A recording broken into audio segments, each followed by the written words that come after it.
आपो लोग बोले रहा। हाथ उठा के बताई, सच्चाई बताई, कितना लोग गैस के लिए परेशान हुआ? ये सब गैस करोगे हम देखा। 4-6 लोग गैस के लिए परेशान हुआ, बाकी दूध भात खाता हुआ। यही बात है। अच्छा, कभी कभी बड़ा हंसी अप्पा वाला जब लोग कहला कि हम गरीब बानी। गरीब आप हैं लेकिन अपने कर्म से गरीब हैं। आप गरीब नहीं, मालिक के यहाँ से आप गरीब नहीं हैं, आप अपने कर्म से गरीब हैं। इस गरीबी को कोई दूर भी नहीं कर सकता जब तक आप अपने में सुधार नहीं लाएंगे। ए बिरहा के सुनल जाई आज यूक्रेन के, इजराइल का, अमेरिका का, रूस का, दुबई, सऊदी का आप लोग हालात देखत बनी। लड़ाई छिड़ल बा, कब विश्व युद्ध छिड़ जाई ये कोई के पता ना हो। हमरे मास्टर साहब का लइका 2-4 लाख रुपया धैले रहना, जैसे ही सोना महंगाई शुरू भयल कहले पापा का पता विश्व युद्ध में हमहू मराए जाई।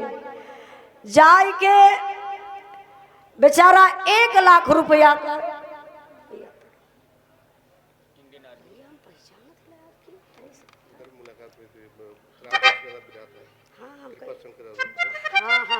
शंकर भैया हो, हम कहला भैया के पहचानत बानी। पहचानत रहलो, खाली पैसा का गौरत रहलो है। हमारे बड़े भैया कृपया शंकर यादव, इंडियन आर्मी रक्षक, इंडियन आर्मी रक्षक इंडियन आर्मी फौजी जवान है भैया। भैया से मुलाकात भइल, हम चेहरा से पहचान गली, नमो तनी से भुलात रही, क्षमा चाहब। एक बार जोरदार ताली बजा के आप लोग स्वागत सम्मान करी भैया का। आप लोग रियल में हीरो हैं, बाकी तो फिल्म में केहू भी हीरो बन जाई, फौजी बन जाई, लेकिन सबके पास जिगरा नहीं बा कि जाए के लोग सीमा पर लड़ाई लड़ के शहीद हो जाए।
देश आजाद है लेकिन गुलामी के करार पर हम लोग खड़े हैं। हमारे बिरहा में मास्टर साहब कव्वाली का टुकड़ा लगल बा।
लेकिन भाव पर आप लोग ध्यान दें, कहना बका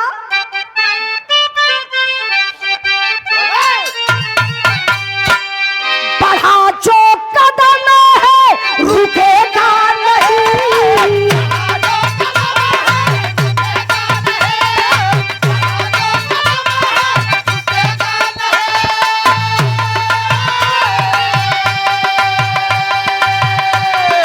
बढ़ा जो कदम है रुकेगा नहीं, रुकेगा नहीं। भले सर कटे पर झुकेगा नहीं, भले सर कटे पर झुकेगा नहीं, भले सर कटे पर झुकेगा नहीं।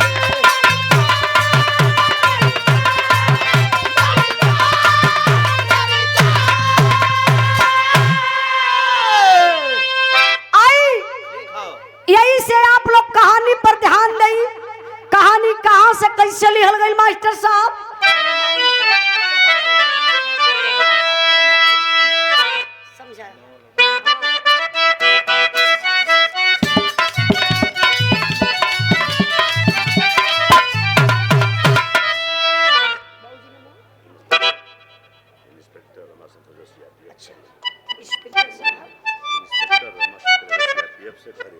अच्छा अच्छा, इन इंस्पेक्टर साहब आप और क्या बोलते नहीं बाबूजी? अच्छा, आप इसी ग्राम सभा से नमो बता दिया अपन रमाशंकर यादव बाबूजी की तरफ से सुंदर पुष्पहार और बीरस के भाव पर 200 रुपए का पुरस्कार देके आप सम्मान किलन। आपके चरणों में बहुत बहुत प्रणाम, आशीर्वाद कचा रही सब भाई लोगों के नमस्ते प्रणाम। आए तरी बिरहा पर आप लोग ध्यान देंगे। कहना बा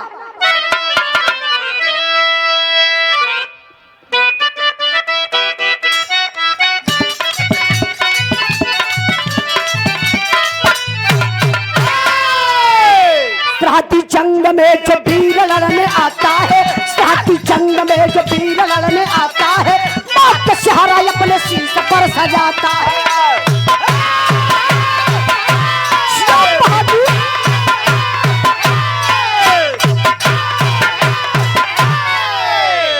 जिला मथुरा खैला गांव के किसान रहे, जिला मथुरा खैला गांव के किसान रहे, ना भगवान देश भक्त वा इंसान रहे।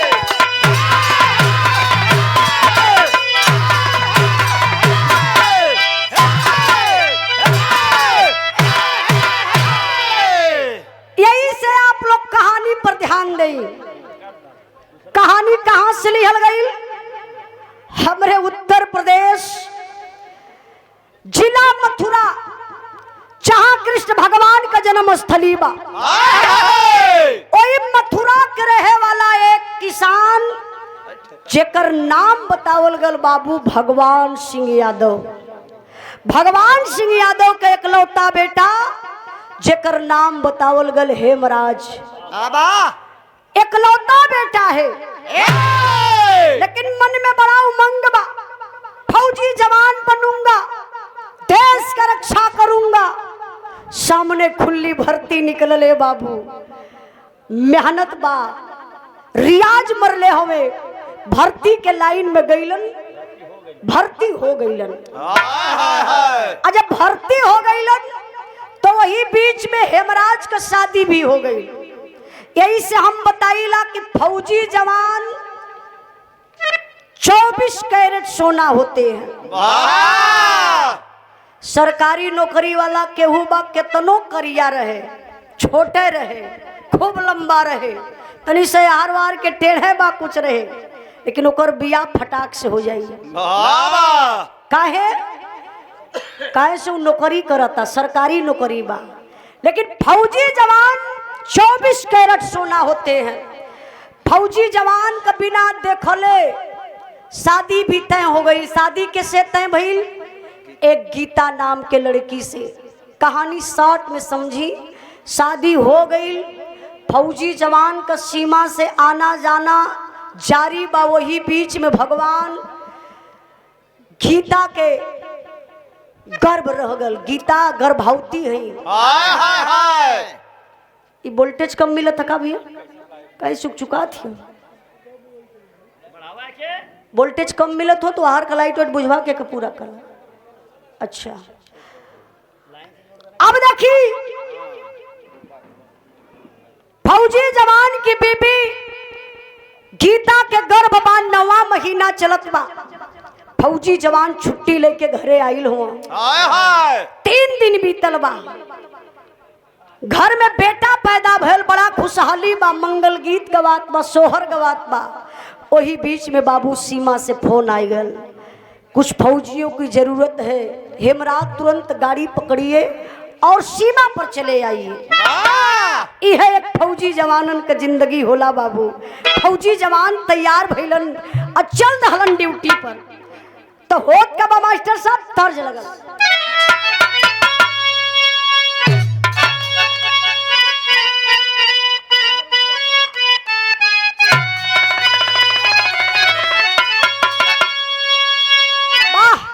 हमारे मास्टर साहब बड़ा बढ़िया गीत बजौलन।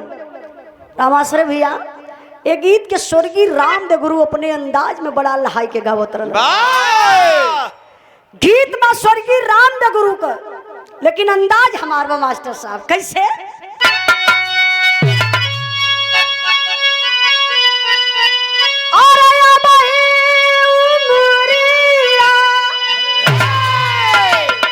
ओहो क्या बात है, वाह। तो के देख लई मास्टर साहब, क्या बात। आजा फिर से आजा, कोनो बात नहीं। हमारे जितना मतलब मास्टर साहब का बड़ाई करब उतने हमारे लिए खतरा हो। अब हम बड़ाई ना बल्कि अब तो और बुराई करे शुरू करबे। तनी आवा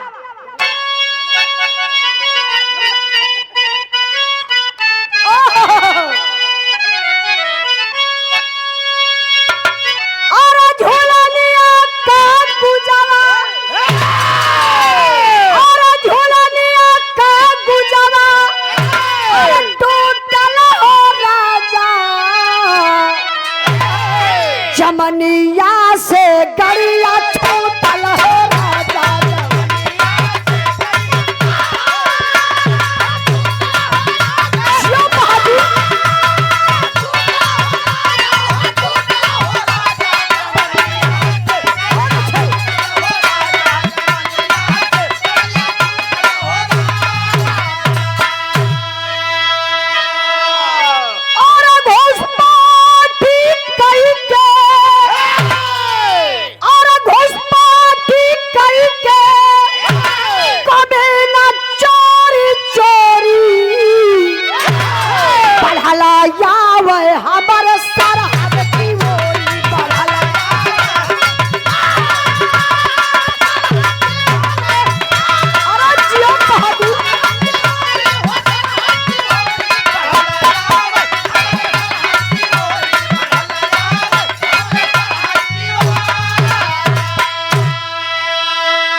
दरबारी यादव कपड़ा घर खोराहट बाजार से। अच्छा खोराहट है बगलिया में का। आपके तरफ से 200 रुपए का पुरस्कार आपके चरणों में बहुत बहुत प्रणाम, आशीर्वाद का चाह रही सब भाई लोगों के नमस्ते प्रणाम। कहना है क्या,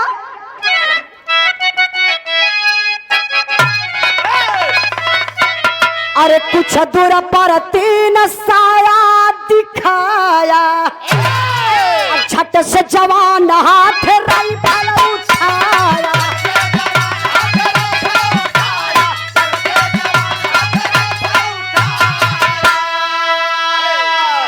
और दुश्मन हटा पीछे, और दुश्मन हटा पीछे।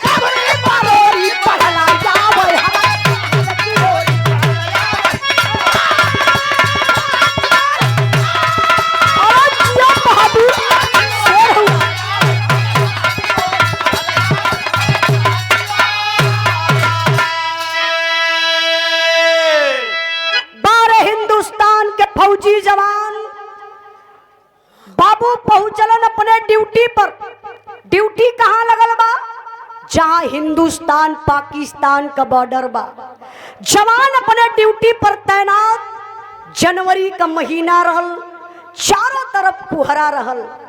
वही कुहरा का फायदा ही पपियवा आतंकवादी उठाए रहलन। हाय हाय हाय। कुछ आतंकवादी पापी पाकिस्तानी आते हैं, हिंदुस्तान का कटीला तार काट करके हिंदुस्तान में प्रवेश कर जाते हैं। झाड़ में जा करके आतंकवादी छुप करके बाबू निशाना साध के बैठल हुआ।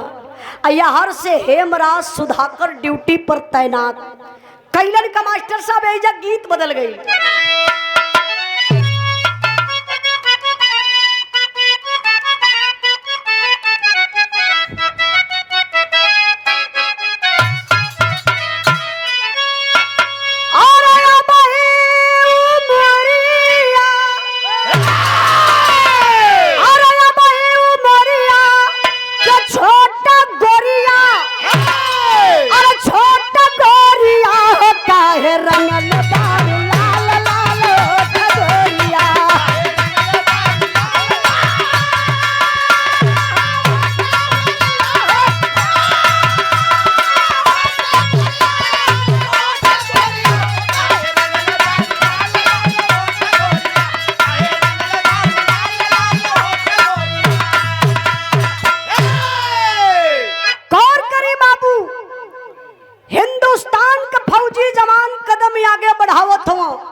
पपियवा पाकिस्तानिया आतंकवादिया करत का हुआ।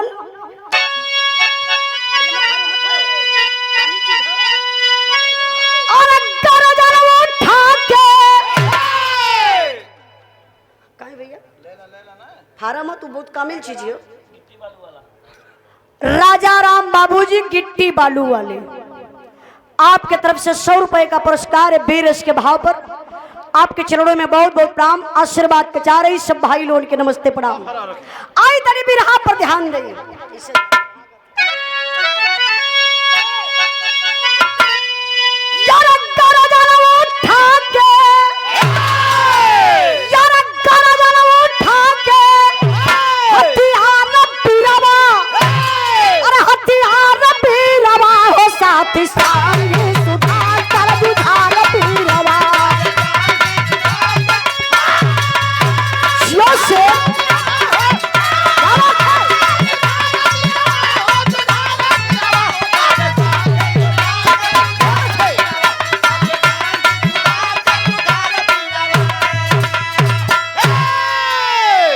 गफलत में पीछे हटे वीर संगी, आगे बढ़े तब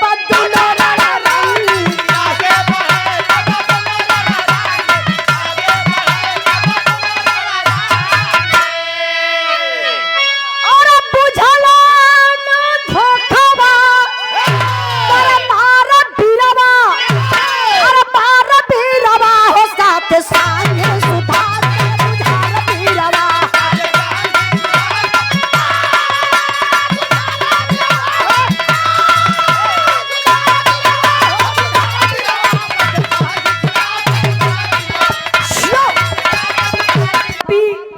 हिंदुस्तान में छुपे थे। दोनों जवान कदम आगे बढ़ा रहे हैं, तब तक ही आतंकवादिया पपियवा निशाना साध के गोली चला दहलन।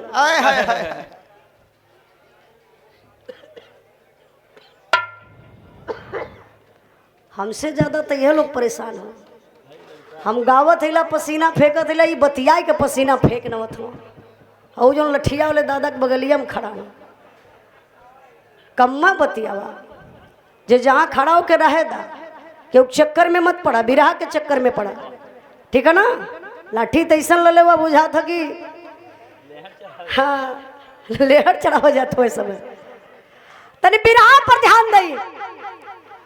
फौजी जवान कदम आगे बढ़ावत हुए, तब तक जो आतंकवादी झाड़ी में छुपे थे गोली चलावे शुरू कैलन। बाबू सनसनाती हुई गोली आई, हेमराज और सुधाकर के पैर में लग जाती है। देखिए वो आतंकवादी थे, सर में भी गोली मार सकते थे, सीना में भी गोली मार सकते थे, लेकिन नहीं मेरे बाबू, उनका मिशन था, उनकी यही सोच थी कि हमें हिंदुस्तान का जिंदा फौजी मिलेगा तो हम हिंदुस्तान का राज पूछेंगे और हिंदुस्तान पर हमला करेंगे।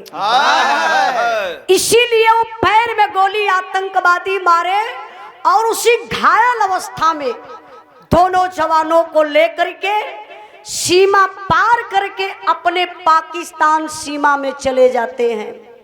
अब इतना ही नहीं मेरे बाबू, आमने सामने दो खंभा था, एक खंभे में हेमराज को और दूसरे खंभे में सुधाकर को पपियवा गतर के बांध देहलस। बधला के बाद एक आतंकवादी जो काला ड्रेस में है, बड़ी बड़ी उसकी दाढ़ी, लंबे लंबे बाल, खून खाल, लाल लाल आंखें हैं, देखने में डर लग रहा है। हाथ में चमचमाती हुई तलवार लेकर आया और हेमराज के सामने खड़ा हो गया। सवाल कर दिया, बता दे हिंदुस्तान का राज, बचा ले अपनी जान को। 12 हिंदुस्तान का फौजी जवान गरज कर बोला, है तो पीड़ा में जवान क्योंकि पैर में गोली लगी है, लेकिन हिम्मत बनाया और गुस्सा में लाल फौजी जवान बोला कि अरे दोगले की औलाद, अरे दोगले की औलाद, हम उस देश के वासी हैं जिस देश में गंगा बहती है। नहीं बताऊंगा रे साले हिंदुस्तान का राज, जो करना सो कर ले मेरे साथ। हाय हाय हाय, आतंकवादिया कला सरे साला, तू भूल गया क्या? तू कहाँ है तुझे पता नहीं है? ये हिंदुस्तान नहीं, ये पाकिस्तान है, पाकिस्तान। तुझे हिंदुस्तान का राज तो बताना पड़ेगा। साला तू क्या दिखाएगा भारत की गंगा रे? मैं दिखा देता हूँ कि तेरे भारत की गंगा कैसे बहती है। पपियवा खींच के तलवार चलौलस बाबू, ये हेमराज का दहिनी बहिए काटी लहलस।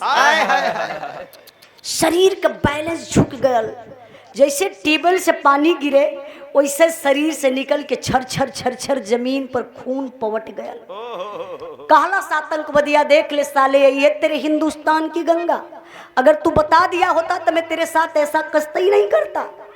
यतने कही के बाबू लेके तलवरिया हो, जब सुधाकर के तरफ चलल तक खंभे में बधी हुई शरीर आपन जान के प्यारा नाबा।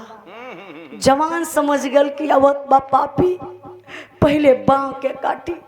सुधाकर कल, भैया भैया मेरी बाँ को मत काटना, मैं तुझे हिंदुस्तान का राज बता दूंगा, अपने जान को बचा लूंगा, मेरी बाँ को मत काटना।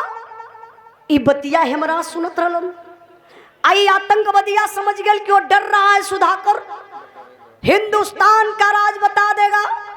दौड़ के बाबू गयल आतंकवादिया अपन कनवा सुधाकर के मुहवा तर लगौलस, लेकिन 12 हिंदुस्तान का फौजी जवान हेमराज यही से बाबू फिर गरज करो। जवान बोला, ना ना रे भाई सुधाकर ना, तुझे झंडे तिरंगे की कसम, तुझे तेरी वर्दी की कसम, तुझे धरती माँ की कसम, अरे भाई एक भी हिंदुस्तान का राज मत बताना रे पगला, जान तो के ली जाएगी। हिंदुस्तान को तू खतरे में डाल रहा है, हिंदुस्तान को खतरे में मत डाल ले भाई। तब तक तई पपियवा पहुंची गल, कल जल्दी तू बता दे हिंदुस्तान का राज, लेकिन है तो हिंदुस्तानी जवान ना। अंदर से खून उबल गया, लेकिन फिर क्या कर सकता है? खंभे में जब शरीर बंधी है तो जवान कर का सकेला, लेकिन 12 हिंदुस्तान का फौजी जवान खेखार के वो पपियवा के मुहवा पर काला थू ले, यही है मेरे हिंदुस्तान का राज। हाय हाय हाय, अब जो करना सो कर ले मेरे साथ। ये आतंकवादिया कलो सरे साला उससे पूछा तो साला हिंदुस्तान की गंगा दिखाया, साला तुमसे पूछ रहा हूं तो मेरे मुंह पर थूक दिया रे। हाय हाय हाय, ले मेरे हाथ से गिफ्ट। पपियवा खींच के तलवार चलौलस बाबू, यह सुधाकर का गर्दनिया काटी हलस। वही नशा में आयल हेमराज के भी गर्दन को पापी काट लिया। अब इतना ही नहीं बाबू, वो पापी कितने क्रूर होते हैं। क्या वो अन्न नहीं खाते हैं? क्या उनके अंदर दर्द नहीं है? वो पापी उसी तलवार से दोनों जवानों का पेट यहीं से चीर देते हैं। पेट का जो सारा सिस्टम है ना, निकाल कर बाहर फेंक देते हैं। पेटवा के खुखा बना दहलन। एक भयंकर बम हेमराज के पेट में, एक दूसरा भयंकर बम बाबू सुधाकर के पेट में रख के पपियवा सिलाई कई के और वर्दी पहनाई के लसिया रातों रात लिया के हिंदुस्तान सीमा में कह गईलन।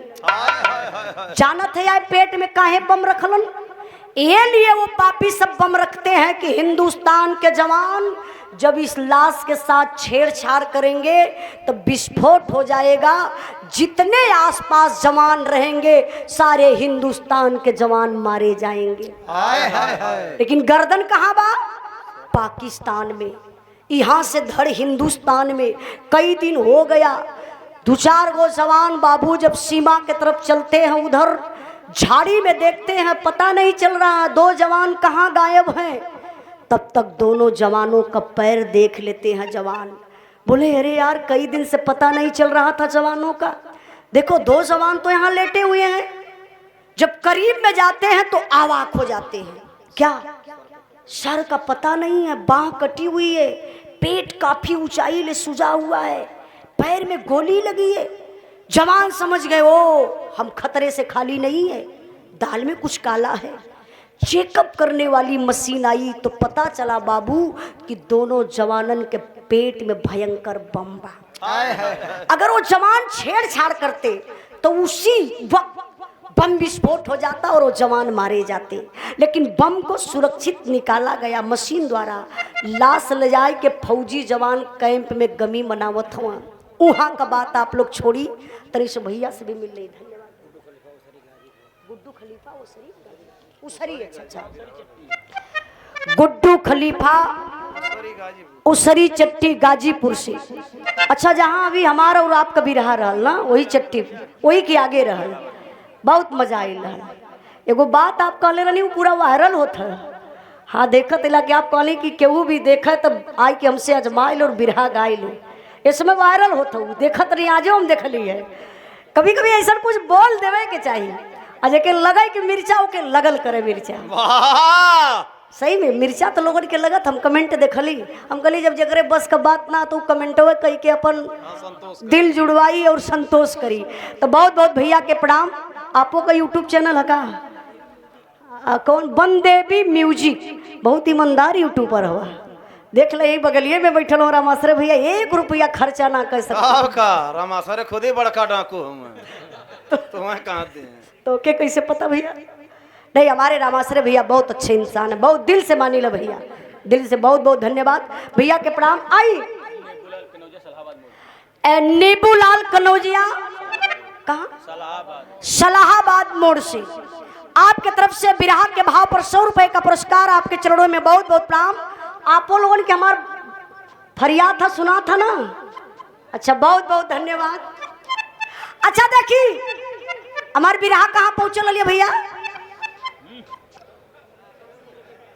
कहाँ? अच्छा बम बम। ओ भैया बिरहा पकड़ के बैठल हुआ।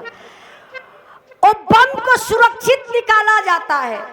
दोनों जवानन का लाश कैंप में रखाइल बा। जवान सब गमी मनावत हुए।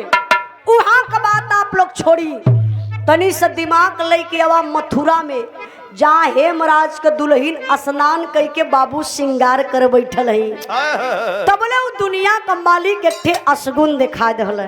अच्छा असगुन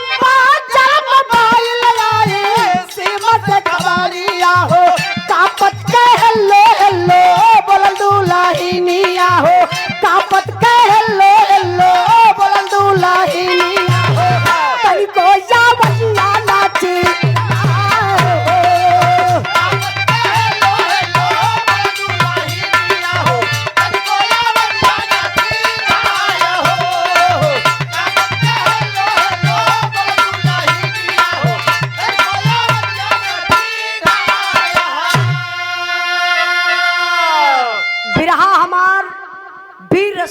बस में आई गई।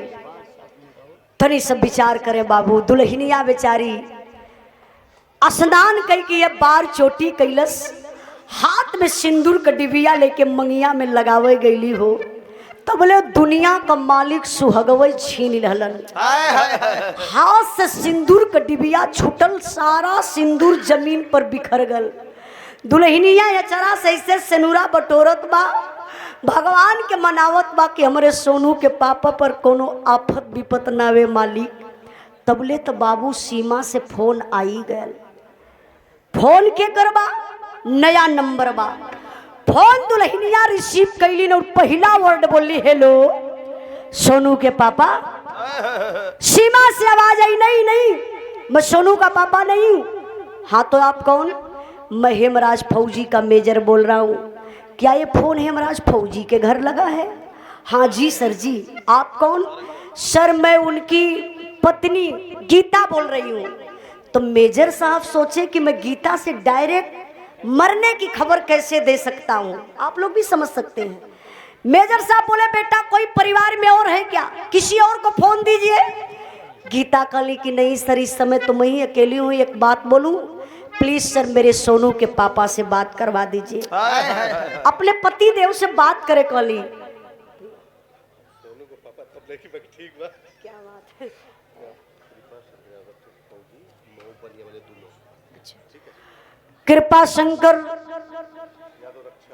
कृपा शंकर यादव रक्षक फौजी। ये भैया बलिया कहाँ बतौला है? दोनों जगह घेरले हुआ, मऊ और बलिया दोनों जगह कब्जा कैले हुआ भैया। बहुत बहुत भैया के धन्यवाद प्रणाम। और सब फौजी जवान हुआ तो पूरा देशवा कब्जा कैले हुआ। कब ड्यूटी यहाँ लग गई, कब कोने कब वहाँ लग गई, लेके के जाना था। ये तो फौजी जवानन का जिंदगी बा। बहुत बहुत दिल से धन्यवाद भैया की तरफ से सुंदर पुष्पहार और 200 रुपए का पुरस्कार देके सम्मान कैलन। तनी से ध्यान दे। अब मेजर साहब बात घुमा देला, कला बेटा किसी और गौर करे बाबू। मेजर साहब उसी फोन पर बताते हैं गीता क्या बताऊं, बहुत दुख है, अपने दिल को मना लो। जिस फौजी जवान से तुम बात करने के लिए कह रही हो ना, तुम्हारा पति बहुत बड़ा बहादुर था, अब इस दुनिया में नहीं रहा, शहीद हो गया। अरे बाप रे बप्पा, शहीद शब्द जब दुल्हनिया सुनलस हो, लगल कि कलेजा में कोई तीर मार दिहलस। कटल पेड़ नियन अरराई को ही अंगना में गिरली। रोवाई का आवाज बहरे गई, बाबू बरस करत रहलन। भगवान सिंह आई के अंगना में देखला बहू रोवत बा, मोबाइल है देबा, मोबाइल चालू बा, हलो हलो का आवाज आवत बा। बाबू गुस्सा में आई के फोनवा उठा ललन। वही फोनवा पे डांटत हमारे पगला हेमराज करे, तब बहू के का कदले की अंगना में गिर के रोवत हो। सीमा से आवाज आई पिताजी मैं हेमराज नहीं, मैं हेमराज का फौजी बोल रहा हूँ, मैं हेमराज फौजी का मेजर बोल रहा हूँ। हाँ जैन सर जैन। हाँ पिताजी इसलिए फोन लगाया हूँ कि आपका बेटा इस दुनिया में नहीं रहा, शहीद हो गया। वो बाप कैसे बर्दाश्त करी बाबू। शहीद शब्द तो बड़ा छोटा है ना, लेकिन वो बाप के लिए शहीद शब्द बहुत बड़ा बा। माई बाबू ही अंगना में गिर के रोवत हुआ, पूरे गांव में हल्ला हो गई, हेमराज शहीद हो गया। यहाँ का बात आप लोग छोड़ी, फिर आप लोग दिमाग लेके चला जहाँ दोनों जवानन का लसिया कैंपवा में रखल रहल, वहाँ का हो था मास्टर साहब।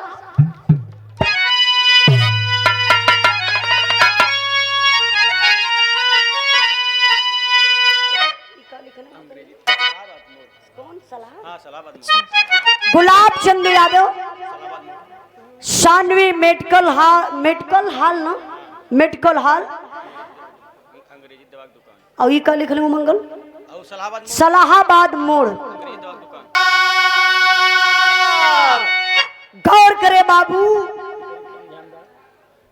दोनों जवानन के लाश झंडा तिरंगा में लपेट के ताबूत में रखाई। और जब दोनों जवानन के घरे आई लसिया न बाबू, तो गजब हो गया। अच्छा गजब का भेल, ताबूत खोलायल लसिया पहचाने में ना होत बा। लाश का पहचान कैसे होई? यहाँ से गर्दन हिबे ना करे, बाह कटल बा, पेट चीरल बा, गोली पैर में लगल बा। एक प्रकार से लाश तो चिथड़ा न हो गई बा, ना पहचान में होत बा। गीता पगला गई, काले मेरे साथ अन्याय हो रहा है। ए मेरे पति की लाश नहीं है, अभी मेरे मांग का सिंदूर जिंदा है, एक किसी और के मांग का सिंदूर है। इस लाश को मेरे दरवाजे से आप लोग ले जाइए। इतना कहत अब पब्लिक के चीड़त फाड़त गीता अंदर जात है कोठरी में। अभी पब्लिक देखत बा, लोग समझ गए कि गीता लगत बा पागल हो गई, अपने पति को नहीं पहचान रही है, लगता घर में जा रही है कहीं आत्महत्या न कर ले। लेकिन बाबू जब गीता घरवा में गईली तब का कैली मास्टर साहब? अरे दौड़ क्या फटा हुआ है राजा कहली आई बाबू,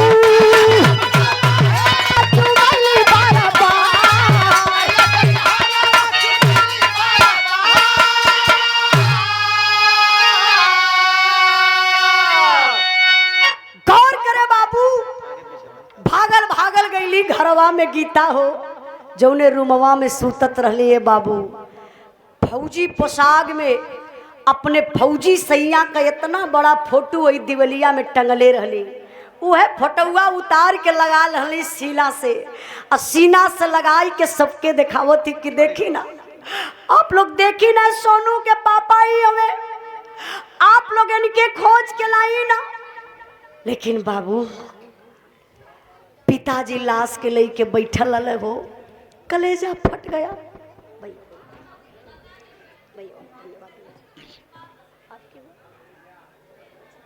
अच्छा अच्छा, अरे वाह, अच्छा शिखत बना भी, क्या बात है, बहुत अच्छी। हाँ देखिए हमारे गुरुजी मोछ वाला जहाँ रहना, हमारा आपका मोछिया देखत रहीला। इंद्राज भाई का तो 3 किस्म से तो मोछिया खाली हिलाई दिल है, ऐसा कलाकार आप हो। बिरहा के सुल्तान, बिरहा के सम्राट विजयलाल यादव जी के आप कोरस मास्टर राम केवल यादव जी, आप उनके सुपुत्र हैं। भैया का नाम शिवम है ना, शुभम शुभम शुभम शुभम भैया की तरफ से बिरहा के उभरते हुए कलाकार आप लोग सपोर्ट करी, सहयोग दई, बहुत अच्छी बात बा। अच्छा लगल सुन के, सुंदर पुष्पहार और पुरस्कार दे के बाबू सम्मान के लिए आप लोगों का आशीर्वाद लगे, बहुत बहुत दिल से धन्यवाद। लेकिन बिरहा पर आप लोग ध्यान दई, 2 मिनट और हमारे बिरहा रह गई, एकदम मरली की जल्दी जल्दी कह दी कि आप लोगों के लेट भी ना हो, काम बढ़िया हो जाए। अच्छा गजब तई हो गए, गीता बेचारी फोटोआ लेके सबके दिखावत बाकी हमरे सोनू का पापा ना आवे, तब ले तब बाबू गजब हो गया। मुनीब जी आपका नाम? अच्छा अच्छा, आप उनके पोती हो। हमारे मुनीब बाबूजी का पोती, बहनी की तरफ से 100 रुपए का पुरस्कार है बिरहा के भाव पर, बहुत बहुत धन्यवाद, प्रणाम चाचा के चरणों में और बहनी के आप लोगों का आशीर्वाद लगे। यह व्यवस्था पहले करा दिले होता तो ठीक है, नहीं तो 2 मिनट के बाद करौले होता। अब वो हर लोग बैठे जाई हैं तब ले यार बिरहा हमार चल जाई कुर्सी के बैठाई में, ठीक है बैठा ला, जितना कुर्सी लगा वारे लगवा दा, बैठ के लोग बिरहा सुनिए तो और अच्छी बात है। जब ऐसे ध्यान देता तब ऐसे बढ़िया महफिल होके के चाहिए। बैठा ला भैया, जल्दी जल्दी बैठा ला, नहीं तो 2 मिनट रुक जाओ, करे बाद बैठैया, हमारे बिरहा खत्म होके वाली है। जे जहाँ से सुनो था कि वहीं से सुन लेवेदा, यार वार में कहानी उतर जाई दिमाग से, बिरहा बिगड़ जाई। बिरहा पर ध्यान दई। गीता तो फोटो लेके परेशान बड़ी कि देखी हमारे पति जी ही बाटे, ये लाश मेरे पति की नहीं है, इस लाश को आप लोग ले जाइए। बुढ़वा बाप लसिया के ले के बैठल रहे हो बाबू, कलेजा के बांध के बैठल हो, थाम के बैठल हो। थबले पिताजी कहले गीता तुम पागल हो गई हो, अपना बेटा यमराज है, तू नहीं पहचान रही है, यही गांव के लोग मजा लेंगे। गीता का पति शहीद हो गया, गीता अपने पति को नहीं पहचानी। आओ बेटा मेरे पास में बैठ जाओ, पहचान लो, बेटा है मेरा बेटा, तुम्हारा पति है। बाबू जब गीता के पास में बैठौलन, यह पिताजी कफन हटौलन हो, पैर में एक चोट लगल रहल। हेमराज बचपनवे में पेड़ से गिरल रहलन, इतना बड़ा है चोट का निशान। जब हेमराज का दुल्हन देखलस, उ चोटिया देखते तो दुल्हन के लगल कि बाबू एकदम कलेजे फाट जाई। पहचान गई अपने पति को, चिथड़ा लाश पर बाबू गिर के बेहोश हो गई। लोग गीता के चादर उड़ाई के लेटाए दिल, डॉक्टर बुलावत हो, इलाज होता गीता का, लेकिन अंतिम संस्कार करने की बेला आई। अंतिम संस्कार में गजब तो ये हो रहा, लसिया का वजन बढ़त बा, वजन काफी वजन हो गई लसिया। दूसर के उठावे तो उठाए ले, लेकिन वो लसिया के बुढ़वा बाप जब उठावे ना तो लसिया उठबे ना करे। जानत हुआ काहे? एक बाप के दर्द अंदर हो, कलेजा अंदर से फाटत हो, लेकिन सारी गम को छुपा कर बैठे हैं कि अगर मैं रो दूंगा, कुछ कह दूंगा, यही जमाने के लोग कहेंगे कायर बाप का बेटा रहल, ए लिए शहीद हो गया।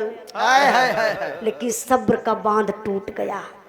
अब पिताजी हिम्मत हार गईलन, 3 बार लाश उठौला, जमीन पर गिर गई, शरीर कांपे लगल। ऐसे कंधा पर गमछा रहल, बाबूजी गमछा के उतरलन, ऐसे मुहवा मुनत हुआ कि अवजिया हमार बहरे न जाए, और जैबो करे तो केहू सुन न पावे। तबले तो बाबू अंदर से आवाज आई, वही लसिया के देख के रोलन, कहना बेटा बेटा हेमराज, खरे लाल बुढ़ाई में कमर तोड़ दले हीरा, बिना राम के कैसे मन मनाइब रे बेटा, अरे बिना राम के कैसे मन मनाइब रे बेटा, आज बोझ बुढ़ौती में कैसे तोर उठाइब रे बेटा।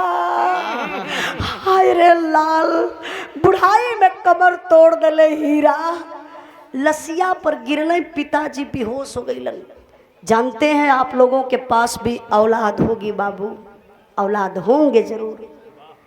एक औलाद का गम फौलाद को पानी बना देता है। दुनिया में लोग कहेला कि सबसे बड़ा वजन होला, घर में बहन बिटिया सयान हो जाली, सर का बोझ बन जाली, लेकिन नहीं मेरे बाबू, आज से आप लोग ये बात के जान जाइए कि अगर दुनिया में सबसे बड़ा कोई वजन है ना, एक पुरनिया बाप के कंधे पर एक जवान बेटवा का जनाजा। प्राकृतिक नियम तई बाप के कंधा बेटा दे, बाप बड़ा गर्व करो करे हमारे 4 गो बेटवा, हम मोले के बाद कंधा हमार बेटवा दी है। लेकिन बाप का घमन कब टूटेला, बाप के नरक कब होला, जो बाप अपने बेटा के कंधा देला। ई गम केहू न सह पाई।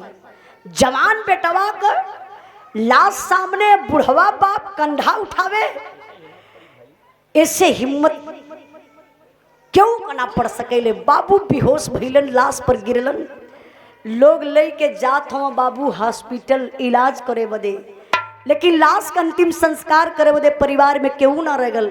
आप लोग जैसन सम्मानित जनता, प्रशासन के लोग, सेना के अधिकारी, गांव के सम्मानित प्रधान लोग ले जाके अंतिम संस्कार कैलन। अंतिम संस्कार तो हो गया, लेकिन सेना के बड़े अधिकारी राम जतन यादव बड़े भैया जी की तरफ से बिरहा के भाव पर पुरस्कार, बहुत बहुत धन्यवाद। सेना के बड़े अधिकारी शोक संदेश हृदय से लेकर, तनिए के दिल से सुनल जाई 4 लाइन। शोक संदेश हृदय से लेकर जनरल साहब आए हैं, दोनों परिवारों को आकर के दिल से धैर्य बधाए हैं। सच्चा सपूत जो देश का था वह वीर हिंद रखवाला था, एक ज्योति हमको दिखा गया वह भारत का रहने वाला था। हम कसम याद की खाते हैं हम बदला शीघ्र चुकाएंगे, इस देश के वीर सपूतों पर फौजी वर्दी लहराएंगे। जाना था जिसे वह चला गया, जाना था जिसे वह चला गया, मन में ना तनिक मलाल करो, सहयोग फौज का हम देंगे। हाँ मास्टर साहब गौर करे बाबू। मेजर साहब सॉरी तनी से चुप करा दा है। हेलो तनी से चुप करा दी, तनी हरी ना वजिया आ जाती है, डिस्टर्ब हो जाता है, दिमाग बढ़ चला, तनी साड़े लेके चल जा। सेना के बड़े अधिकारी जनरल साहब आते हैं, तेरे ही बीत गई बा, दुआरे बुढ़वा बाप बैठल हवा, बुढ़ापा का शरीर, सहारा खत्म हो गए, इकलौता बेटा रहल। तो जनरल साहब बोले कि अरे पिताजी हम लोग आपके साथ में जो होना था हो गया, हम वादा करते हैं पिताजी, मैं आपकी कसम खाता हूँ जितने सारे गांव के बच्चे हैं सबको निःशुल्क भर्ती करवाऊंगा।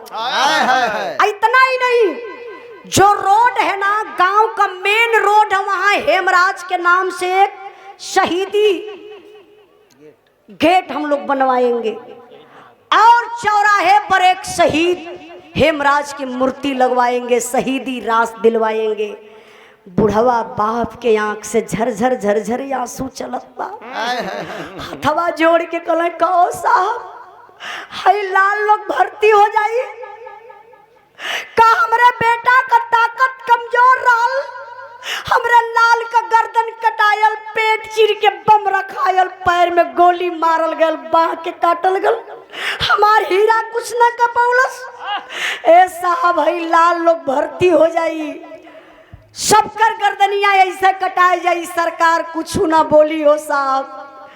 आप हमके रुपया पैसा अर्ती भर्ती मूर्ति कुछ होना चाहिए। हाय हाय हाय हाय। जनरल साहब सोचने लगे कि अरे आज का जमाना पैसे के पीछे भाग रहा है, और ये बुढ़ा पिता सहारा बुढ़ाई का खत्म हो गया, पैसा नहीं चाहिए तो फिर चाहिए क्या? पिताजी बोलिए दिल खोल कर कि आपको क्या चाहिए? बुढ़वा बाप कहे साहब हमके लालच बा, एक चीज चाहिए, अगर दात मांग ले। जनरल साहब बोले हाँ पिताजी आपकी मांग पूरी होगी, आप दिल खोल के बोलिए आपको चाहिए क्या, किस चीज का लालच है? बिरहा के सुने वाले भैया बाबू ये बात पर विचार करिए। ओ बुढ़वा बाप के लालच बा, रुपया पैसा धन दौलत का नहीं, कौने चीज का लालच बा, ये लाइन पर तनी आप लोग ध्यान देई।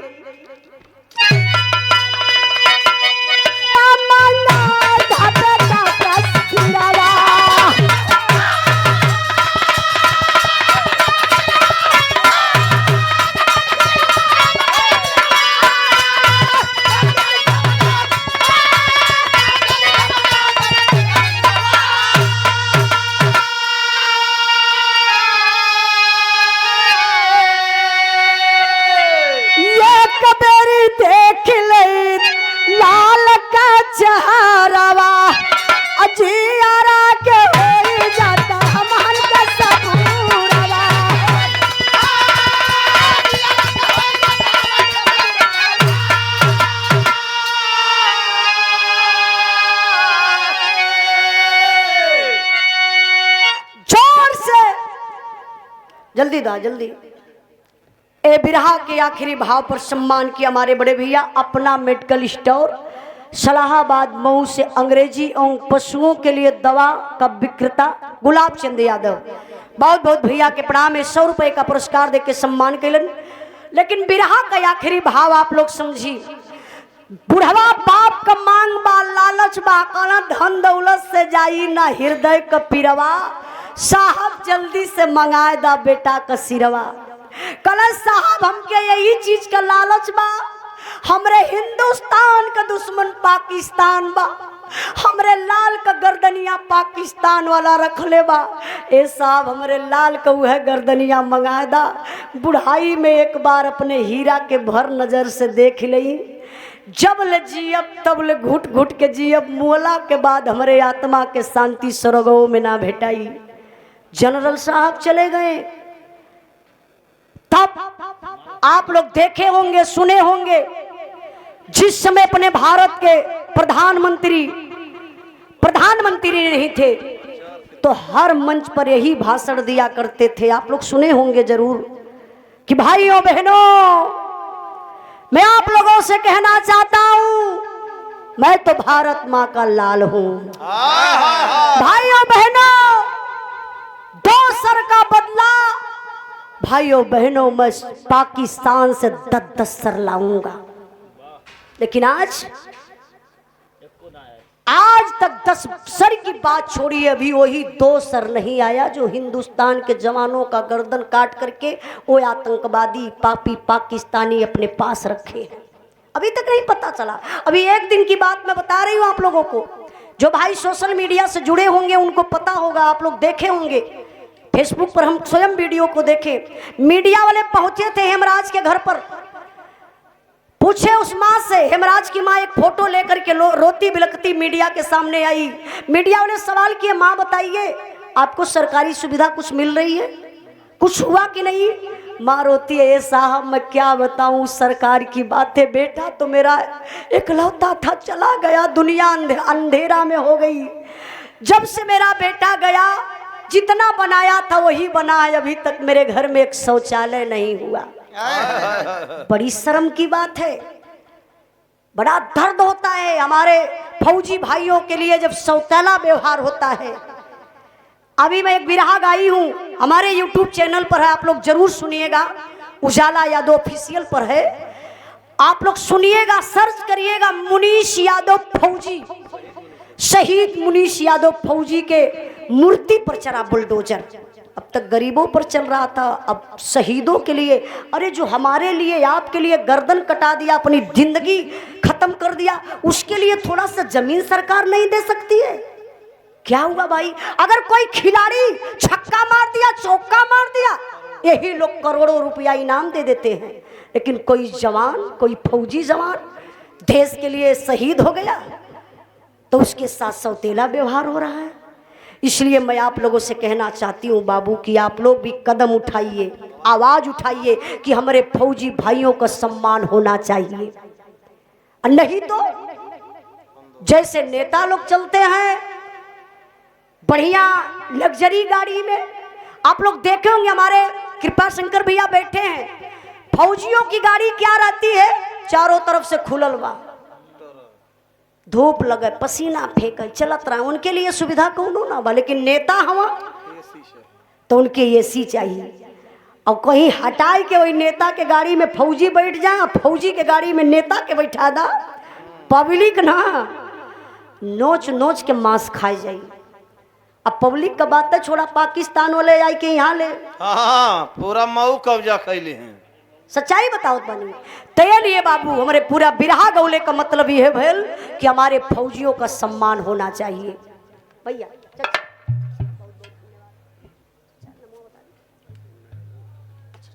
जिला पंचायत,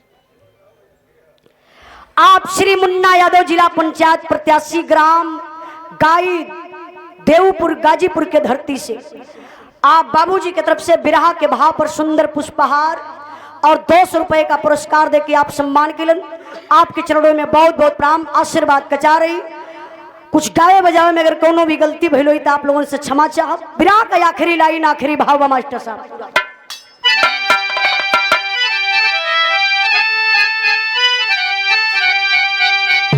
गुरु बिहारी गुरु गणेश गुरु राम लाल गुणकारी, स्वर्ग गए चंद्रिका कवि मुन्ना जी बने पुजारी।